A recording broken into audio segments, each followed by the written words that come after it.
ಅನೇಕರು ಸೌಜನ್ಯರಿಗೆ ನ್ಯಾಯ ಕೊಡಬೇಕು ಎಂಬಂತ ಹಿನ್ನೆಲೆಯಿಂದ ಕೆಲಸ ಕಾರ್ಯಗಳನ್ನು ಮಾಡಿದ್ದಾರೆ, ಹೋರಾಟಕ್ಕೆ ಹೋಗಿದ್ದಾರೆ. ಆದರೆ ಮತವನ್ನ ಭಾರತೀಯ ಜನತಾ ಪಾರ್ಟಿ ಅಭ್ಯರ್ಥಿಗೆ ಕೊಟ್ಟಿದ್ದಾರೆ.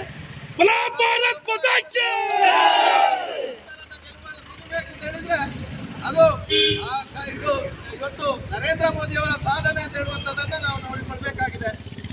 ಇವತ್ತು ನಮಗೆ ಒಂದಷ್ಟು ನಿರಾಸೆ ಆಗಿದೆ. ನಾವು 300ಕ್ಕಿಂತ ಹೆಚ್ಚು ಸ್ಥಾನಗಳನ್ನು ಭಾರತೀಯ ಜನತಾ ಪಾರ್ಟಿ ಪಡ್ಕೊಳ್ತದೆ, 350ಕ್ಕಿಂತ ಹೆಚ್ಚು ಸ್ಥಾನಗಳನ್ನು NDA ಪಡ್ಕೊಳ್ತದೆ ಅಂತ ಹೇಳುವಂತ ಒಂದು ಎಕ್ಸಿಟ್ ಪೋಲ್ನ ವಿಶೇಷವಾಗಿ ಮೊನ್ನೆ ಬಂದಿತ್ತು ಎಕ್ಸಿಟ್ ಪೋಲ್ ಅಲ್ಲಿ. ಆದರೆ ಒಂದಷ್ಟು ನಮಗೆ ನಿರಾಸೆ ಆಗಿದೆ. ಇವತ್ತು NDA 290-295 ಆಸುಪಾಸಿನಲ್ಲಿದೆ. ಆದರೆ ನಮಗೆ ವಿಶ್ವಾಸ ಇದೆ, ಮತ್ತೆ ನರೇಂದ್ರ ಮೋದಿ ಅವರು ಪ್ರಧಾನಮಂತ್ರಿ ಆಗ್ತಾರೆ, ದೊಡ್ಡ ರೀತಿಯ ಕೆಲಸ ಕಾರ್ಯಗಳನ್ನು ಮುಂದಿನ ಅವಧಿಯಲ್ಲಿ ಮಾಡ್ತಾರೆ. ಇವತ್ತು ನರೇಂದ್ರ ಮೋದಿ ಅವರು ಕಳೆದ 10 ವರ್ಷದ ಅವಧಿಯಲ್ಲಿ ದೇಶಕ್ಕಾಗಿ 24 ಗಂಟೆ ಕಾಲ ಕೆಲಸ ಕಾರ್ಯಗಳನ್ನು ಮಾಡಿರ್ತಕ್ಕಂಥ ಪ್ರಧಾನಿಗಳು. ಇವತ್ತು ನಮಗೆ ಒಂದಷ್ಟು ನಿರಾಸೆ ಆಗಿದೆ. ಯಾಕೆಂತ ಹೇಳಿದ್ರೆ ಮತ್ತೆ ಭಾರತೀಯ ಜನತಾ ಪಾರ್ಟಿ 272ಕ್ಕಿಂತ NDA 350 ಸ್ಥಾನಗಳನ್ನು ಪಡೀತದೆ ಅಂತ ಹೇಳುವಂತ ಆಸೆ ಇತ್ತು. ಆದರೆ ನಾವೆಲ್ಲರೂ ಕೃತಿ ಕೆಡಬಾರದು.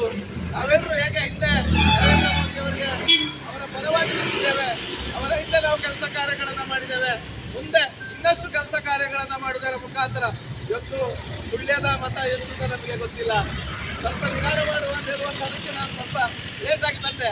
ಆದರೆ ಕಾರ್ಯಕರ್ತರ ಉತ್ಸಾಹ ಹೆಚ್ಚಿನ ಅಂಶ 272 ಸ್ಥಾನ ಬಂದಿದ್ರೆ ನಾವು ಈ ನೆಲದಿಂದ ಒಂದು ಹೆಚ್ಚಿನ ಎತ್ತರದಲ್ಲಿದ್ದೆವು. ನಿಜಾಂಶ ಇವತ್ತು ನಮಗೆ 400ಕ್ಕಿಂತ ಹೆಚ್ಚಿನ ಸ್ಥಾನ ಸಿಗ್ತದೆ ಅಂತ ಹೇಳುವ ಹಿನ್ನೆಲೆಯಿಂದ ದೇಶದ ಅಲ್ಲಿ ನಮ್ಮ ಭಾರತೀಯ ಜನತಾ ಪಾರ್ಟಿಯ ಕಾರ್ಯಕರ್ತರು ಗೆಲುವಿನ ಉತ್ಸಾಹದಲ್ಲಿ ಹೆಚ್ಚಿನ ಅಂಶ ಒಂದಷ್ಟು ಕೆಲಸ ಕಾರ್ಯಗಳನ್ನು, ಅದು ಉತ್ತರ ಪ್ರದೇಶ ಇರಬಹುದು, ರಾಜಸ್ಥಾನ ಇರಬಹುದು, ಮಹಾರಾಷ್ಟ್ರ ಇರಬಹುದು, ಈ ಭಾಗಗಳಲ್ಲಿ ನಮಗೆ ನಿರೀಕ್ಷಿತ ಸ್ಥಾನಗಳು ನಮಗೆ ಸಿಗಲಿಲ್ಲ. ಆದರೆ ನಾವು ಯಾವುದಕ್ಕೂ ದೃಷ್ಟಿ ಕೊಡಬಾರದು. ಮುಂದಿನ ದಿನಗಳಲ್ಲಿ ಭಾರತೀಯ ಜನತಾ ಪಾರ್ಟಿಯನ್ನ ಮತ್ತೊಮ್ಮೆ ಹೊರಬರಬಹುದಂತ ತಗೊಂಡೋಗುವಂತಹ ದೊಡ್ಡ ಜವಾಬ್ದಾರಿ ಇದೆ. ಈ ವಿಶೇಷವಾಗಿ ಇವತ್ತು ದೊಡ್ಡ ಅಂತರಕ್ಕೆ ಕಾರಣಕರ್ತರಾಗಿರ್ತಕ್ಕಂಥ ಸುಳ್ಯದ ಜನತೆ ಮತ್ತು ದಕ್ಷಿಣ ಕನ್ನಡದ ಎಲ್ಲ ಮತದಾರರಿಗೆ ಮತ್ತು ಕಾರ್ಯಕರ್ತರಿಗೆ ನಾನು ಮತ್ತೊಮ್ಮೆ ಅಭಿನಂದನೆಗಳನ್ನು ಸಲ್ಲಿಸುತ್ತೇನೆ.